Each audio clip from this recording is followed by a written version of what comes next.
Hello everyone, in this short video I will give you some quick tips that you can use to improve your success with the lethal grenades in Gears 4, those being the Frag Grenades and Instant Grenades. I'll assume that you know how to perform the quick throw grenade toss, which is absolutely essential for you to master in order to excel with these grenades. If you don't know what the quick throw grenade is or how to do it, I will link one of my previous videos that explains how to do it in the description, and I highly recommend that you check that out. On to the tips. Starting with the frag grenades, one of the biggest mistakes that players make is that they throw the second frag on top of their first one, which is almost always a waste of the grenade.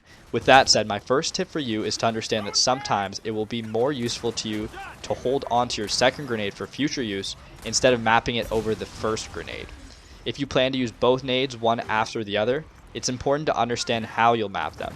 The term mapping is a useful term here because it can help you conceptualize how you should be throwing your grenades. When you toss two grenades, try to cover as much area as you can on a map. The grenades will work together in conjunction with one another and do 10 times more damage. Another factor that players struggle with is that the enemy players are often prepared to evade their grenades and react.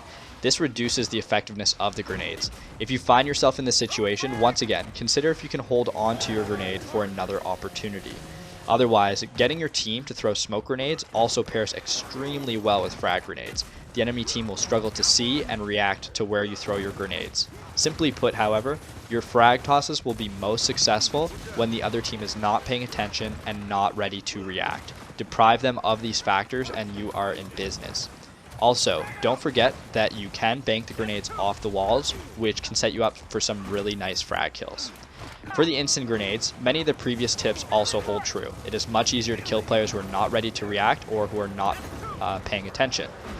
While the instants can be used to block off areas, I find they're most useful for getting instant kills, which you can do by connecting with the enemy players, or even easier, on the ground or cover that is near them.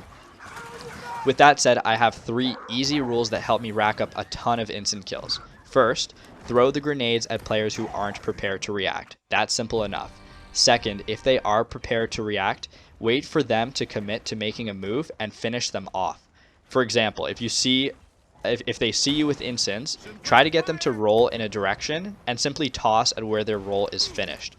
What is paramount here is that you wait for them to make the first move.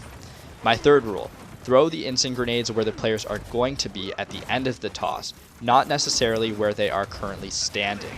This is great for runners, especially.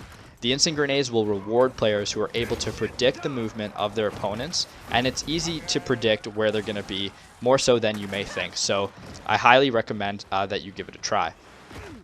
That's it for my quick grenade tips. The grenades in Gears 4 are often overlooked and under-contested, which makes them a lot easier to grab versus other power weapons, yet they can be a huge game changer in the right hands. So I hope these tips will help you turn into Kobe, Curry, or to channel your inner Clutch Chris, and I want to thank you for watching.